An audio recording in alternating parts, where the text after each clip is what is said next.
When it was happening, I actually had no fear. I am a bodybuilder and I'm actually pretty strong. So in my mind, he was kind of equal to me. I didn't see him as bigger, I didn't see him as smaller, I didn't see him as anything. So in my mind, I knew I was stronger than him and I knew I could fight back.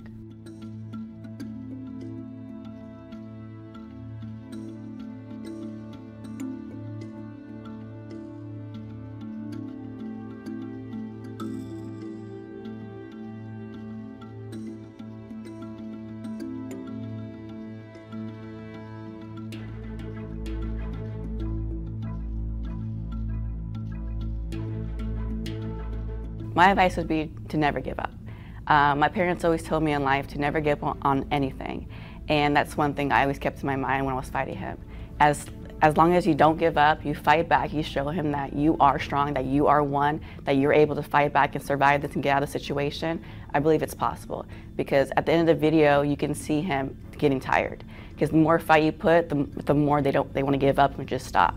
And that was in my mind. I said, if I keep going, if I keep pushing, I keep fighting, he's gonna stop. He's gonna let go, and he finally did.